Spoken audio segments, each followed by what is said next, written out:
Bom, eu vou só passar rapidinho novamente um pouquinho sobre o perfil da Lucila, que é a nossa convidada de hoje.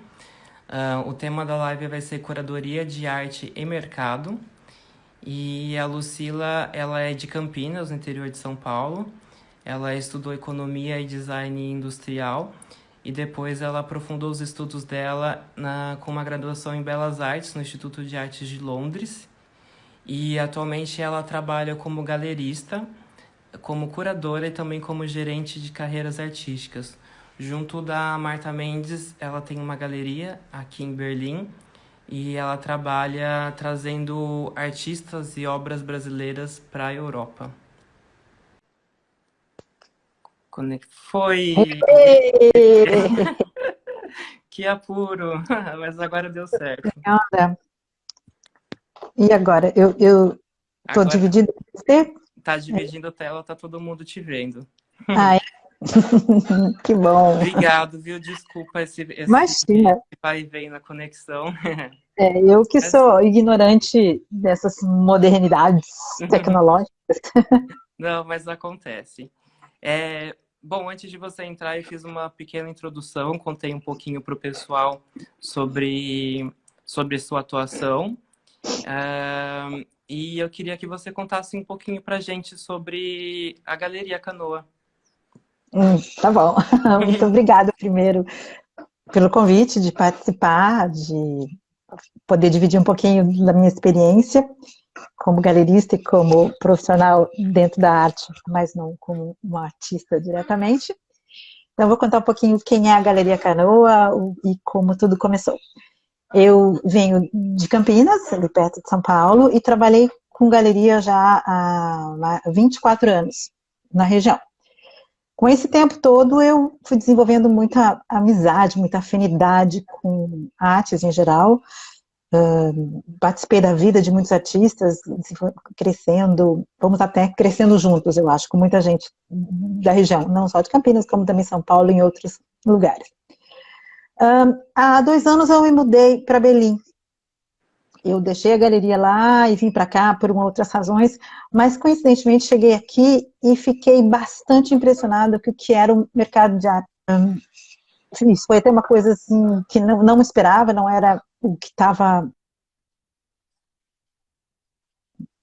programado, mas diante da efervescência artística que eu percebi nessa cidade, eu acabei conhecendo uma outra brasileira que também estava envolvida, começando a desenvolver uma carreira artística aqui, apesar de ser outra área no Brasil, e nós acabamos percebendo que nós tínhamos uma identidade muito forte, que a gente gostava muito de arte brasileira e que a gente tinha a mesma percepção, que a qualidade da arte brasileira era muito alta e muito parecida com o que se tinha aqui, só que percebia-se que muitos profissionais não tinham condição de chegar até aqui. Então, o que a gente fez? A gente criou a Galeria Canoa.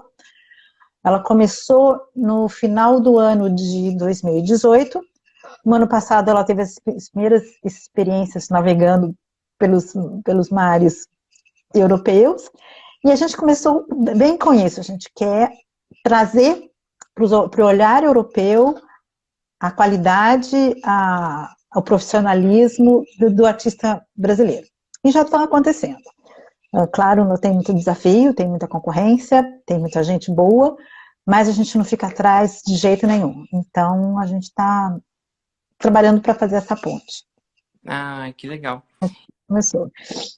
E eles estão falando que a sua imagem congelou. Congelou? Bom, mas eu acho que dá para ouvir sua voz. Qualquer Eu vou coisa a fazer, gente vou aqui fazer o já seguinte, eu vou lá para a sala que é perto do meu router, quem compactador. sabe melhor. Tá.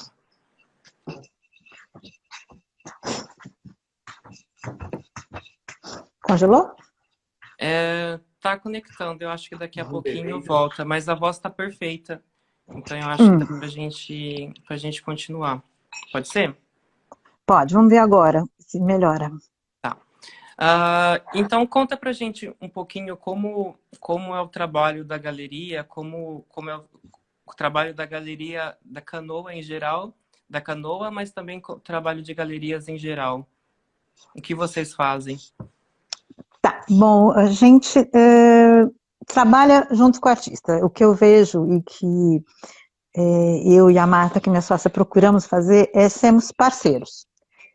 Eu sempre percebi, por muitos anos trabalhando com artistas, é que o artista precisa de alguém para trocar uma ideia, para dividir uma angústia de desenvolvimento artístico, alguém que pense junto, alguém que questione os caminhos, e que isso foi uma coisa que eu fui também aprendendo com o tempo. Isso me fez também ir buscar mais conhecimento, e eu fui, no decorrer da minha vida, me tornando uma curadora. Primeiro pela relação profissional, e depois por me dedicar a isso, a estudar, fui pesquisar, fui fazer cursos de História da Arte, fui fazer curso fora do Brasil. Mas o que eu mais percebo? Que o artista, ele precisa trabalhar, ele precisa criar, ele precisa experimentar, mas ele precisa também trocar ideia, ele precisa ter uma linguagem comercial, ele precisa apurar os pontos que não estão comunicando com o mercado que ele quer agir. E eu acho que é nisso que a gente entra.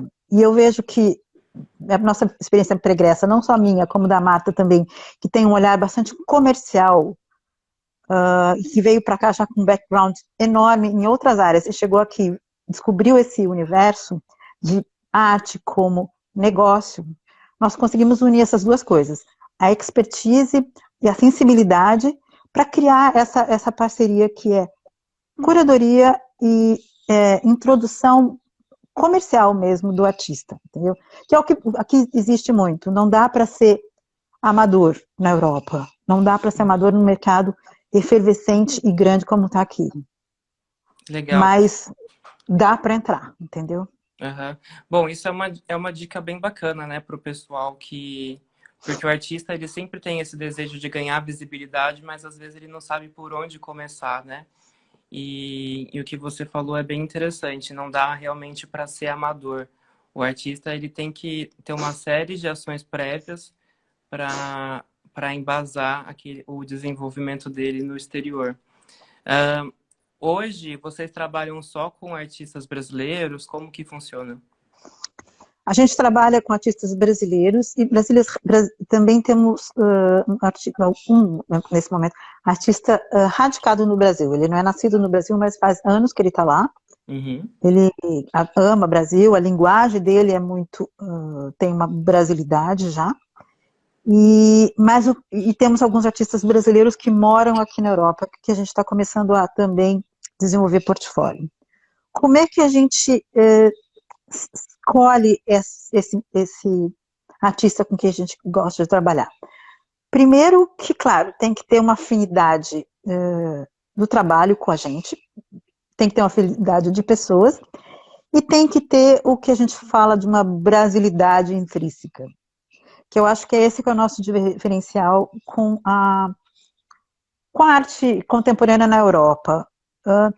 A gente é uma mistura de culturas, a gente é um país tropical, a gente é construído por muitas linguagens, devido à imigração, devido aos costumes, gente de diversas origens que se misturam lá, a musicalidade que a gente tem, que é muito particular, o sol, que é muito forte, isso tudo cria uma linguagem. E claro, nós estamos falando de cerâmica em particular, vocês devem perceber isso também, e muita gente, quando olha coisas de outras cerâmicas, vindas de outras origens, com outro material, existe uma particularidade.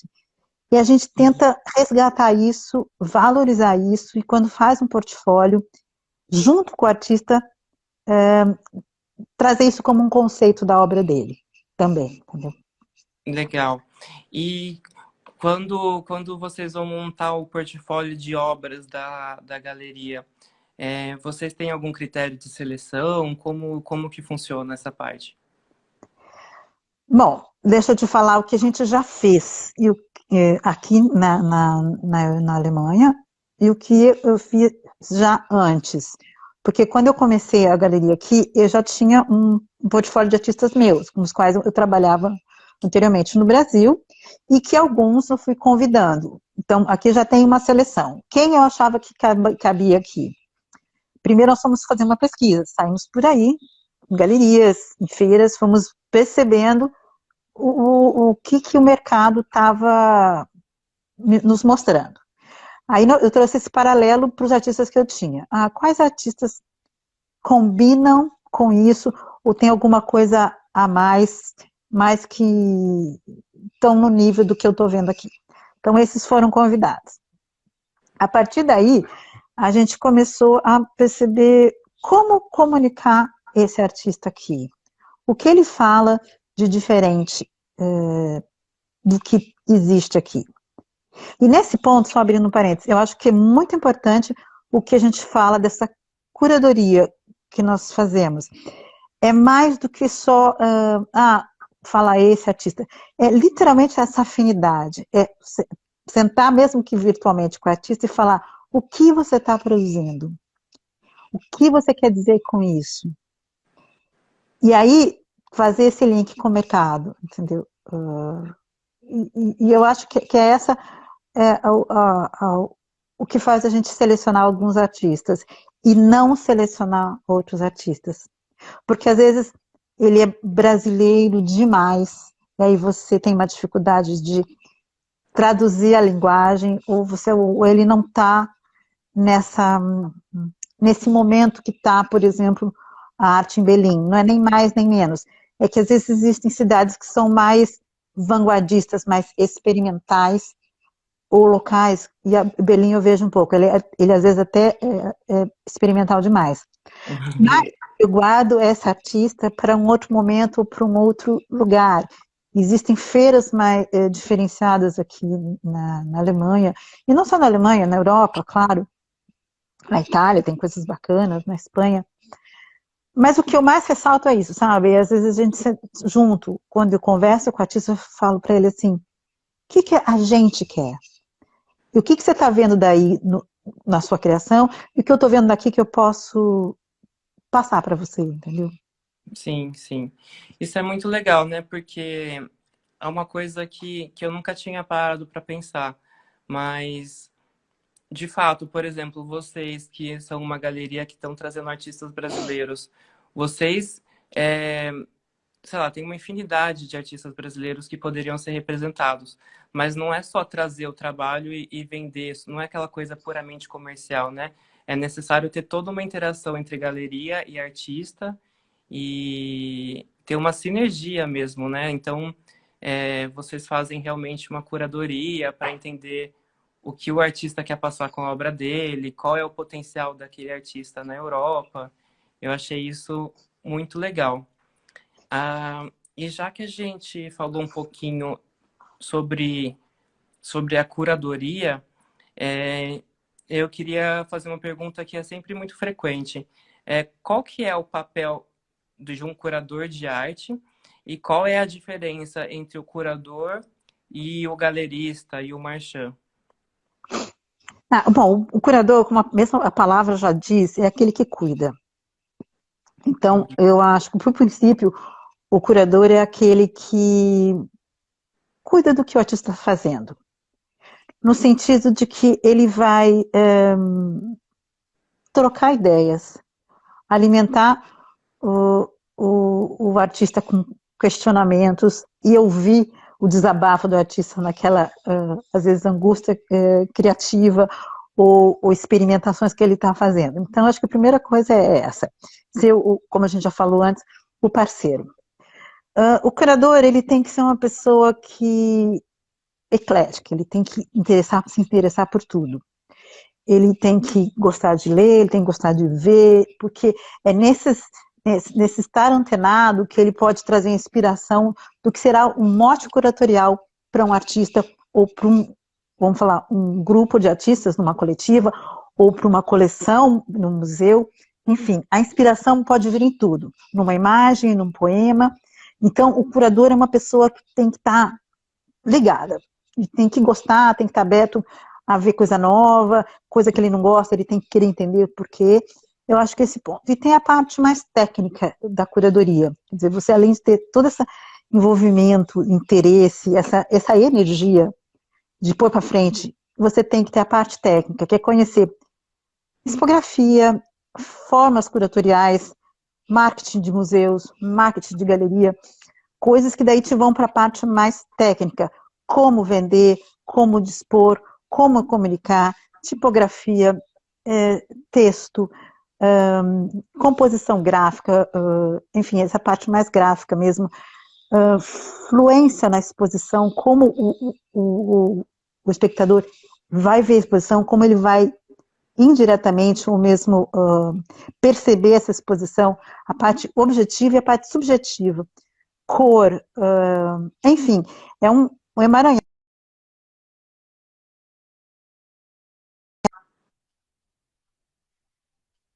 Uma técnica, e que hoje, cada vez mais, você tem curadores, não só na artes plásticas, mas em diversas áreas, até na educação, mas, primeiro que tudo, é assim, essa coisa apaixonada, tem que ser uma pessoa que é um grande parceiro do artista, né? Essa fidelidade, essa identidade entre os dois tem que ser muito forte.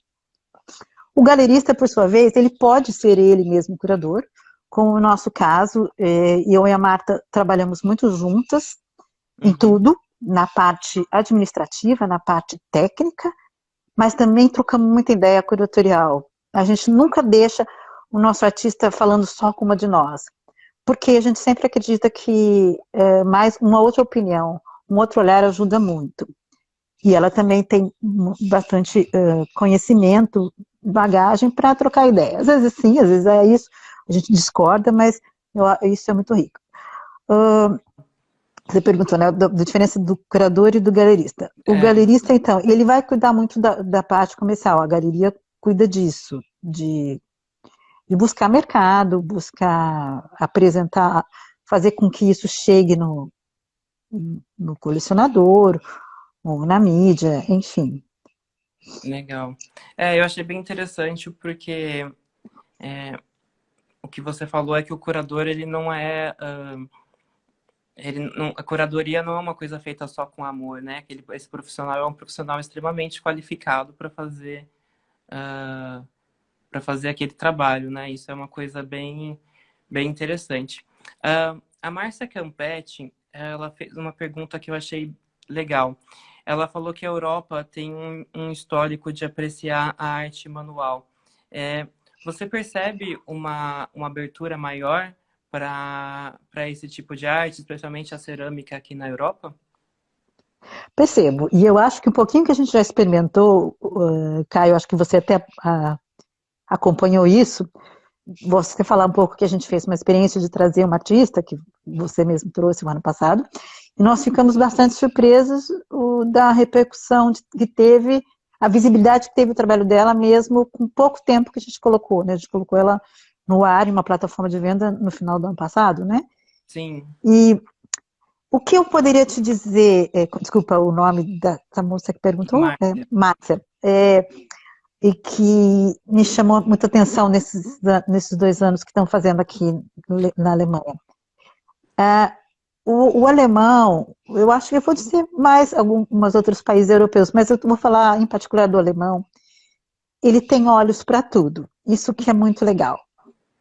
Ele para observar, é uma outra relação com a arte, em geral, não só com a arte visual, mas também com a música, tudo. Ele pode gostar, ele pode não gostar, mas ele se dá um tempo de apreciação de Sim. tudo quanto é manifestação artística que você pode ver, das mais bizarras, das mais tradicionais. Você tem um público observador, um espectador que vai te dar um feedback.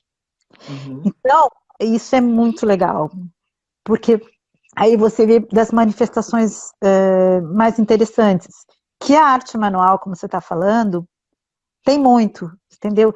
E sem contar nisso, é esse resgate. O alemão, ele é um artífice por natureza. O alemão gosta muito de madeira, ele gosta de coisas feitas à mão. É muito interessante. Ainda Berlim, uma cidade grande, e que ao mesmo tempo tem características de cidade pequena, você saindo pelas ruas e andando, flanando pela cidade, você vê muitos ateliês pequenos, de gente trabalhando com marcenaria, com entalhe, com folhação, com cerâmica. Então, ele gosta. Ele é, em especial, um apreciador do trabalho manual. Ah, que legal. E uma coisa que eu percebo quando eu vou nos museus daqui é que é uma coisa que começa desde cedo, né? Desde criança. Você vê os pais ou os avós levando a criança para museu e parando com a criança ali na frente do quadro e perguntando qual é a percepção dela. Então, o que você vê nessa pintura? E pelo que eu já vi, a gente como adulto, a gente tem um olhar mais racional, né? A gente vê de repente o que está ali direto. Mas a criança, ela ainda tem aquele olhar lúdico, né? Então ela ainda exerce a criatividade dela e eu acho isso muito, muito legal. Isso é bacana. E falando diretamente de cerâmica, é muito comum você ver workshop de cerâmica com crianças. Muito, muito. Existe esse diálogo mesmo de mesmo nível. Você vê, a pessoa se abaixa, né? Aquela coisa bem física, assim, a mãe vai falar com a criança, ela vai no nível dela. E eu vejo, é um workshop de desenho, ou é um workshop de cerâmica, de cerâmica, ou qualquer coisa assim, elas estão sentadas juntas, e a mãe, o adulto, quem é que seja, tentando chegar nessa espontaneidade da criança. É muito gostoso ver isso. E tem essa coisa também que eu observo muito aqui, que é essa relação com a terra. Eu não sei se porque aqui é muito frio e que não é sempre que eles têm a condição de estar perto da terra, né, como a gente tem no Brasil, em abundância, você pode tirar o sapato e pisar na grama a qualquer momento. Quando começa a primavera e para o verão, é uma delícia ver essas crianças nos parques. Os parques são melequentos, porque eles têm parquinho de diversão é direto aqui, uma torneira e um barrinho para a criança se melecar. Então eu acho que isso também já desenvolve desde pequeno uma outra sensibilidade, que ela vai levar para frente. Uma hora ela vai perceber disso, claro, como adulta, uma outra relação com a arte, em especial, nesse caso, a cerâmica. É bem curioso isso, é bem bacana. Que legal. Que eu queria mudar um pouquinho o rumo da nossa conversa, até para a gente seguir para algumas outras perguntas que estão surgindo por aqui. Hoje, os países que mais consomem arte no mundo são os que, por sua vez, concentram o maior número de milionários, de pessoas ricas. Você acha que a arte ela é uma coisa exclusiva, que só pessoas com um poder aquisitivo alto têm acesso? Ou hoje a arte já é algo mais democrático? Olha, isso eu acho que vem a encontro do que é a proposta da nossa galeria, da Canoa. Nós buscamos entrar num segmento que a gente chama de acessível, que chama de affordable art, que é um valor de obra de arte que não passa de 5 mil euros. Vamos falar em torno de 20, 25 mil reais. Que é um público dentro de arte, é assim, para quem está começando, um colecionador, ele vai até esse limite no máximo. Então, sim, eu acho que existe um mercado grande de milionários, de países ricos, trabalhando muito arte. Os números de arte são incríveis, principalmente nos Estados Unidos, na China, e alguns. Mas eu acho que ele não é só crescente nessa camada de gente de muito dinheiro. Pelo contrário, acho que o número de novos colecionadores, gente que está buscando criar o seu próprio acervo em casa, é muito grande, muito grande. Gente jovem, esse perfil que a gente chama de millennials, que são esses jovens que hoje começaram a fazer uma carreira profissional muito em cima da tecnologia, da informática, dessas coisas novos caminhos que tem, novas profissões, eles curtem a arte e estão comprando. Mas, então, só voltando, o segmento da Galeria Canoa é exatamente esse, affordable art, não é uma coisa elitista, não. E por isso que a gente acredita na arte brasileira. Que legal. Isso é interessante porque a gente tem um conceito de arte Assim, é claro que nessa live, por exemplo, tem muitos artistas, mas eu percebo que, em geral, principalmente no Brasil, a gente sempre vê aquelas notícias de um quadro do Van Gogh que foi vendido por milhões e milhões de euros. Então, fica sempre aquele conceito de que a arte é uma coisa super distante, né? Que eu nunca vou poder consumir arte. E eu acho que o trabalho que vocês estão desenvolvendo é uma coisa de democratização mesmo, né? De mostrar que a arte não são só pinturas mega caríssimas, mas a arte ela é bem mais acessível. Eu achei bem legal. Eu acho que só tem, e tem mais um ponto, não é só democratização, é mostrar que a gente tem qualidade internacional. A gente talvez só não esteja lá ainda por uma questão até às vezes física, a distância do Brasil para cá, a dificuldade às vezes de transporte, algumas coisas que nós temos esse interesse de tentar suprir, de dar o suporte para o artista, embalagem, documentação, despacho, umas coisas assim, porque a gente acredita e está vendo o outro lado, entendeu? Fala assim, pode vir. Ou, como um papel de curadora, falar assim, isso não, isso sim, entendeu? Sim, Então, é democratizar e abrir a porta, fazer essa ponte. legal. E já que a gente falou agora há pouco sobre os millennials, que são fazem parte de uma geração que acompanhou aquele movimento do analógico para o digital, eu queria te saber um pouquinho sobre a sua percepção sobre a forma que a gente compra e consome arte hoje em dia. Você acha que a internet mudou muita coisa ou que a arte ainda é uma coisa bem tradicional? Olha, eu acho que sim, como você falou, de democratizar, com certeza a arte nas plataformas de venda digitais conseguiram ampliar muito a visibilidade. Hoje você vende para qualquer lugar do mundo. A gente já mandou coisas para os Estados Unidos, já mandou coisas para lugares que a gente não imaginava, a gente nos consultando, que você fala, como é que essa pessoa chegou em mim? Porque as plataformas digitais têm essa capacidade de expansão. E muitas galerias estão se tornando virtuais ou estão investindo muito nesse ramo virtual. Mas eu acho que existe outro lado também. Você olhar uma obra de arte cara a cara, ao vivo, e principalmente se ela for tridimensional, é, é emocionante. Então eu acho que uma coisa não exclui a outra. Você só amplia. Mas eu acho que um pouquinho está ali do lado, aquela, uau, que legal que é isso, como é feito isso, que ideia, isso não vai acabar nunca, entendeu? É a história, Sim. uma visita virtual no museu é maravilhoso, mas poder pisar lá dentro e olhar para cima e sentir a atmosfera sempre é incrível também, né? É, isso é bem legal, porque agora com essa pandemia que a gente está tendo, vários museus começaram a proporcionar tours virtuais pelos acervos, pelos salões deles. E eu fiz até um pelo Louvre, que eu achei fantástico, mas foi bem isso que você falou. É, eu, particularmente, quando você chega no museu e você vê uma obra que você sempre viu foto, ou então uma obra nova que te desperta tanta coisa, no meu caso, às vezes é coisa do corpo arrepiar inteiro, assim, o coração às vezes até dispara. E, e eu acho que realmente a gente consegue consumir de forma online, mas quando a gente está ali no presencial, realmente é uma coisa incomparável, né? Mas você falando do milênio, realmente é impressionante como se vende online. Realmente os números são bastante expressivos. E aí é nesse ponto que eu falo, não dá para ser amador mais. Tá? Isso eu também percebo muito aqui, não dá tempo para muito amadorismo.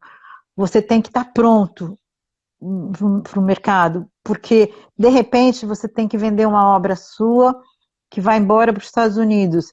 Então você tem que ter pensado em tudo, como que eu vou embalar, como é que essa obra vai, se ela vai chegar inteira, se ela vai ser o que o cara está vendo na foto, entendeu? Ela tem que ser mais do que está na foto. Então, esse é o lado que a gente fala assim, que tem que cuidar muito.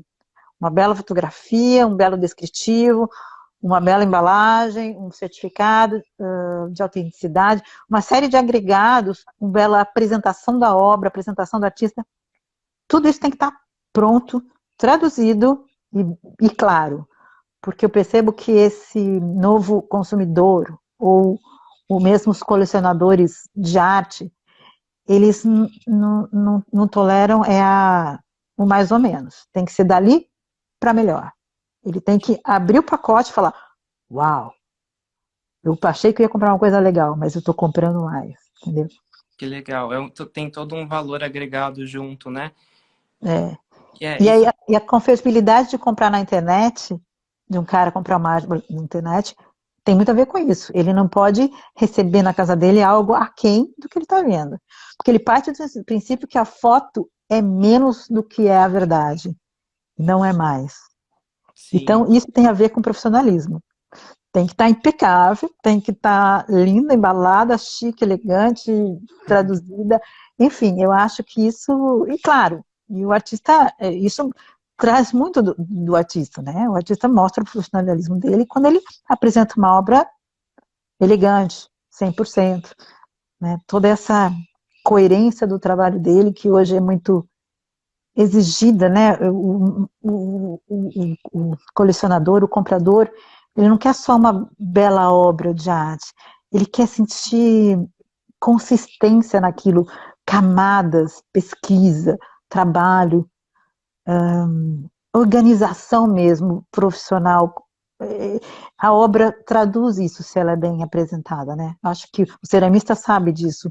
O resultado final é apenas aquilo que veio de anos de... Sim. Que legal. E aproveitando um pouco, a Sônia perguntou qual a burocracia para enviar uma obra de arte para o exterior?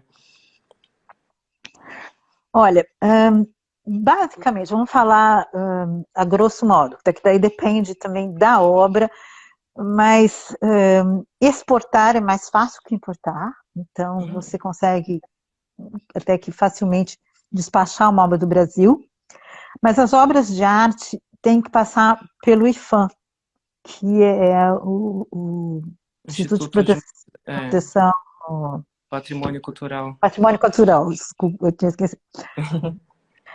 Hoje até isso também está mais facilitado, antes você tinha que mandar o documento, ir lá buscar, hoje você faz isso online, então você emite um documento de liberação do IFAM que você anexa no seu material e você despacha isso, até os próprios Correios têm um sistema de despacho, de exportação, quando você não vai fazer um volume muito grande. E aí isso, quando chega, eu vou falar da Alemanha, porque eu nunca recebi obra de arte de outro lugar, isso aqui desembaraçado. Também, relativamente, de uma maneira simples, se a documentação está correta. Documentação correta, eu digo o que é. Um documento de venda, ou uma nota fiscal, ou um recibo, classificada de maneira correta. Esse é o ponto mais importante para a obra de arte. Se ela tem uma classificação internacional, que é um código internacional correto, ela chega aqui e ela é desembaraçada de uma maneira simples, e ela é isenta ou ela paga um imposto mais baixo. E a partir daí ela está no mercado, entendeu? Então hoje eu não vejo uma coisa tão terrível assim, não. A parte importante realmente é fazer essa documentação corretamente e uma embalagem correta, entendeu? Sim. Aproveitando já o gancho, então, a Josi Mendonça perguntou justamente isso. Como é uma embalagem correta para cerâmica? Você sabe dizer para a gente? Olha, eu não vou saber te dizer exatamente se tem aqui na Alemanha alguma especificidade necessariamente. Eu sei que grandes empresas, por exemplo, lojas, ou alguns países como o Japão, os ceramistas saibam melhor que eu, eles exigem algumas especificações, sim, né? O próprio Japão, eu acho que é um dos países que exige um tipo de material, de revestimento, que é uma espuma, mais uma espessura do papelão, que eles têm as próprias especificidades. O que isso eu não conheço para a Alemanha, teria que pesquisar. Mas ela precisa ser resistente o suficiente para apanhar um pouco, porque às vezes vai andar muito, vai a gente tem que tomar cuidado, não só pelo serviço em si, que às vezes não é o melhor possível, né? Eu não vou saber dizer exatamente a especificidade. Eu acho assim, só tem que tomar cuidado com isso. E claro que se você for usar madeira, você também tem que emitir um certificado de Vermifugação, né? vermifugação de madeira. Legal. Então, o papelão normalmente é o mais usado, e claro, os revestimentos internos, mas existe essa coisa quando você vai usar lotes de madeira. Uhum. Legal. É, isso é uma coisa bem interessante. A gente não sabe, a gente supõe que o transporte vai ser realizado, mesmo que você encha de etiquetas de frágil por todos os lados da caixa, nunca dá para confiar totalmente de que aquela obra vai ser bem transportada. Então, eu acho que é extremamente importante que a obra aguente pequenas quedas, de repente, que ela aguente ser virada de ponta cabeça, ser chacoalhada. Então, ela tem que ter uma proteção bem reforçada. Isso eu acho que tem que fazer mesmo em casa ou no ateliê. Eu sugeri isso para o artista, porque eu vi já ceramistas fazendo isso. Pôr uma obra dentro de uma caixa, embalar e fazer teste, jogar no chão. Jogar, É, qual que ela resiste? A 1 metro, que é são os critérios japoneses mesmo. Acho que tem 1 metro. Vocês, ceramistas, podem me responder melhor. Existem alguns padrões, você tem que jogar de 1 metro e ver o que acontece. Até legal. você descobrir o que é o que mais protege, né? Uhum. Mas isso é uma boa coisa para a gente pesquisar. Às vezes o ceramista pode até aproveitar aquela peça que rachou, que É. vai ser descartada para fazer esse teste. Uhum. A Sônia está perguntando um pouquinho mais da logística. Ela perguntou se o artista precisa de um despachante para enviar a obra para o exterior. Não necessariamente. A gente tem trabalhado com o Exporta Fácil do Correios. Uhum. E a gente ajuda o artista a providenciar essa documentação, e aí ele manda aqui, nós chegamos aqui e a gente se desembaraça. Isso vai depender muito do valor, da quantidade e do tamanho da obra. Se você vai fazer uma caixa final que tem um tamanho máximo de 1,5 m e o valor da obra não seja uma coisa absurda, vamos falar, não maior do que 8, 9 mil reais, eu não recomendo fazer com o Exporta Fácil. Claro, põe o seguro, porque às vezes as coisas podem extraviar, né? Mas Sim. eu acho que a maneira mais fácil, mais barata de você fazer uma experiência, por exemplo, de exportar. Se isso se tornar uma rotina, uma coisa que você vai fazer em volumes e com frequência, aí sim, acho que pensar no exportador aduaneiro, se isso for uma coisa recorrente, né? Mas se não... Legal. Hoje, quando você tem uma noção de quanto tempo demora entre uma peça ser despachada no Brasil pelo Exporta Fácil e chegar aqui em Berlim? Olha, o tempo médio, 15 dias. Uhum. Nós já tivemos essa experiência muito feliz, nós já recebemos esculturas de cerâmica em 14 dias, uma caixa cheia que tinham umas 8 ou 9, intactas, vieram bem, despachamos, conseguimos desembaraçar tranquilamente via Exporta Fácil. Mas já tivemos coisas que se extraviaram. Foi uma só vez, mas aí demorou 5 meses. Nossa. Agora, eu acho que isso é uma exceção. Eu diria que, vamos falar com algum atraso, alguma coisa assim, 1 mês para Uhum. mal chegar aqui, entendeu? E isso, Ah, claro, isso a gente, se a pessoa tiver uma vontade de mandar alguma coisa, eu posso ajudar, ou a Marta dar algumas orientações de como preparar essa documentação, entendeu? Que não é muito difícil, não. que legal. No fim do nosso bate-papo, a gente passa seus contatos para o pessoal, para quem estiver interessado, mandar uma mensagem para vocês. É, a gente já está quase seguindo para o fim da nossa live e eu queria só fazer mais uma pergunta. Eu perdi o nome de quem enviou, mas alguma pessoa perguntou o que você percebe do mercado de arte, especialmente pela sua galeria, com o coronavírus? Como que vai ser daqui para frente? Puxa, Difícil. é bem difícil. Olha, o que eu tô, assim, eu vou ser sincera, eu vou falar assim, nós demos uma pausa, até ficamos meio traumatizados, assim, porque a gente estava, no dia que nós recebemos a notícia de que tudo ia fechar aqui, até vou contar esse caso, porque para a gente foi bem particular. Nós estamos com uma exposição pronta, ou prestes a ficar pronta, de 24 artistas brasileiros, em diversos suportes, não são escultores, mas artistas plásticos e tal. No dia que nós fomos fazer uma reunião no espaço expositivo, definir exatamente a planta expográfica, onde vai, não sei o que. Tivemos uma reunião grande lá, fotografamos, fizemos uma simulação e tal, e chegamos para trabalhar, tocou o telefone, com tudo cancelando. Já estava à tarde, isso aí. Então, pra gente, pra mim, principalmente, mas acho que pra Marta também, foi assim, jogar um balde de água fria na cabeça. Aí nós ficamos meio assim, e agora? Vai ser um pouquinho? E a coisa começou a piorar, piorar, piorar. Então nós demos uma pausa. Eu acho que a gente relaxou, mesmo porque a Marta tem criança pequena, teve que cuidar de outras coisas. Enfim. Passaram-se 3 semanas, o que a gente começou a perceber é que as pessoas começaram a se reinventar. Isso que eu estou achando muito legal. Então estão tendo os lives de música, estão tendo os workshops de vários artistas em várias áreas, e a gente também está se reinventando como galeria. Nós estamos agora tentando transformar essa mesma exposição numa exposição virtual. Então, o que eu acho que vai ser daqui para frente para o coronavírus?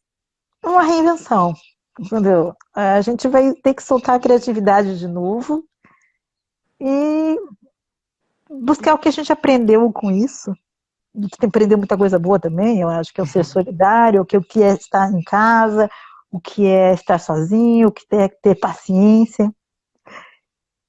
E fazer disso também arte, que é isso que é o artista, né? É, que legal. Só mais 2 perguntinhas. Tem uma pessoa que perguntou se você procura. Ela disse: existe um porte ideal para uma peça? Quando você vai trazer uma peça para sua galeria, você procura por um tamanho específico? Não, não. Eu, assim... bom, sim, num só sentido. Como eu tenho trazido obras do Brasil pelo Exporta Fácil, e a gente também não tem nem tantos anos de galeria, a gente está querendo trabalhar com obras que caibam dentro dos padrões do Exporta Fácil, ou seja, o pacote não pode ser maior do que 1,5 m de largura. Então, isso seria um limite. Mas, de repente, você pode ter 2 coisas que se montam e se transformam numa coisa maior. Não temos necessariamente isso assim, de tamanho, mas eu acho que uma obra de tamanho mediana é mais fácil de você expor, transportar. Agora você vai falar, eu quero fazer uma exposição. Aí a gente vai conversar diferente, sabe? Eu acho que na hora que você vai fazer uma exposição, você precisa balancear. Um pouco menor, um pouco maior, para essa dinâmica que a gente fala na coreografia, para as coisas não terem o mesmo olhar. Agora, isso é muito de casa a casa, sabe? Se a gente for falar, vamos falar da sua obra em especial, a gente pode falar, eu acho que tem que ter diferença de tamanho. Ou não, a pessoa faz coisas que não cabem ser muito grandes. Legal. A Maria Estela, ela perguntou como funciona a parte econômica entre artista, curador, galeria e clientes. Eu acho que ela se refere mais à comissão. Isso é uma coisa que varia de trabalho por trabalho, de galeria por galeria, ou existe meio que uma coisa geralmente aceita pelo mercado? O mercado trabalha mais ou menos com um padrão. Esse padrão gira de torno de 40% a 50% do valor final da peça. Por quê? Porque envolve muito trabalho. Entendeu? O valor o curador, inclusive, não é uma coisa à parte disso. O curador está dentro disso. Mas existe todo um estudo, documentação, essa parte, portfólio, tradução, logística, colocar no ar, discutir conceito, isso tudo está dentro desse valor. Mas é o que o mercado cobra, 40%, 50% no valor da Sim. peça. E envolve, a galeria também é uma empresa, né? Ela tem custos de estrutura, custos de funcionário, custos de imposto. Eu estou falando, e até em galerias mais enxutas, é por aí mesmo, porque realmente não parece, mas também tem muito trabalho envolvido, né? E a responsabilidade, né, sobre isso. É um produto valioso, uma obra de arte, né? Sim.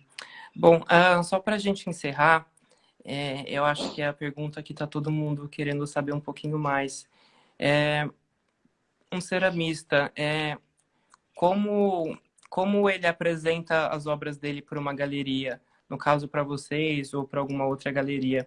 Ele envia um e-mail, ele cria um arquivo com fotos, ele tenta conseguir uma chamada por telefone. Como entrar em contato com uma galeria? Com uma galeria ou com a minha galeria? Ele está perguntando, desculpa. Com a sua, que eu acho que aí pode se expandir para.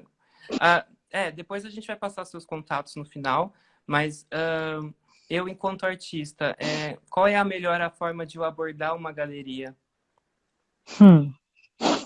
Isso é um Existe um desafio. protocolo ou não? Não digo um protocolo, mas tudo começa com um bom portfólio.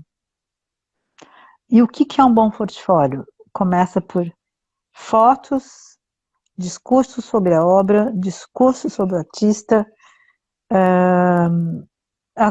Tem que ser uma coisa que tenha peso, entendeu? Que o galerista preste atenção naquilo.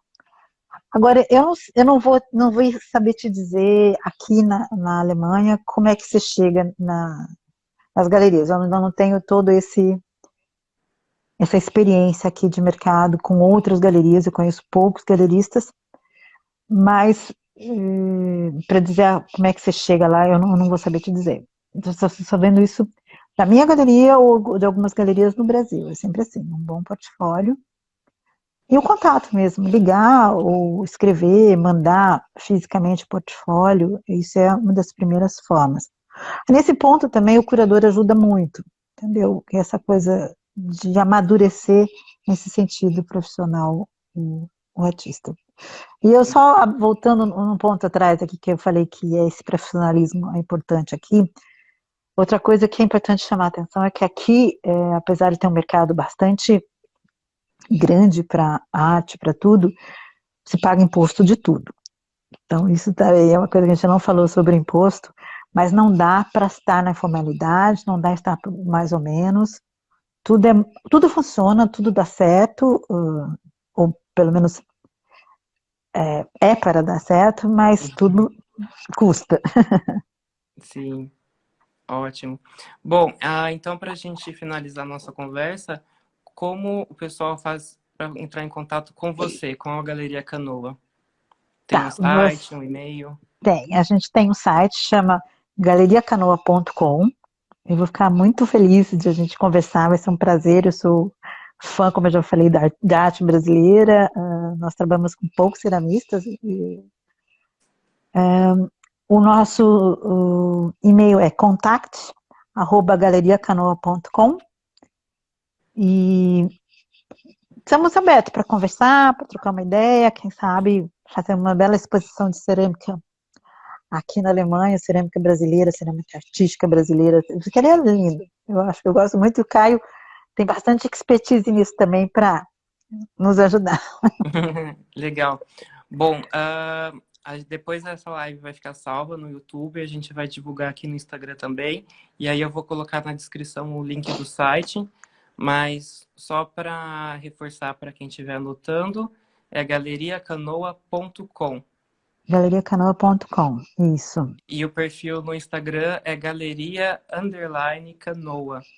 Quem quiser Isso. acompanhar as novidades pode já dar um seguir neles para receber sempre as novas postagens. São muito bem-vindos. Bom, Lucila, quero te agradecer imensamente pela E- conversa. Eu acho que foi uma conversa extremamente rica, que tirou dúvida de bastante gente e desejar bastante sucesso para a Galeria Canoa. Eu que agradeço vocês de terem paciência de me ouvir e fico aberta realmente se vocês tiverem mais alguma dúvida, alguma questão, alguma ideia, crítica, tudo bem-vindo. Por favor, me escrevam, eu gostaria muito dessa amizade. Perfeito. Obrigado por falar com vocês. Foi um prazer enorme. Obrigado, pessoal, por terem assistido. Essa foi a primeira live de uma série de 3. Na quarta-feira, a gente vai conversar com a Sônia sobre o processo de identidade de marca. A Sônia, ela tem mais de 30 anos de experiência nessa área de branding e ela vai contar para a gente como criar uma marca pessoal ou a marca de um ateliê de uma forma bem desenvolvida. E aí depois, na sexta-feira, eu vou conversar com vocês e com o Makoto sobre essa questão da presença online. É um pouco do que vai complementar o que a Lucila falou hoje. Como você vai se apresentar para o mundo. Então, você tem que ter um bom perfil nas redes sociais, você tem que ter um bom site, você tem que ter um bom portfólio com fotos, com texto bacana. Então, eu acho que vai ser bem legal. Aguardo vocês na quarta, às 7 da noite e na sexta, às 2 da tarde. Um super Muito abraço obrigada. e tchau, tchau para todo mundo. Tchau, tchau para todo mundo.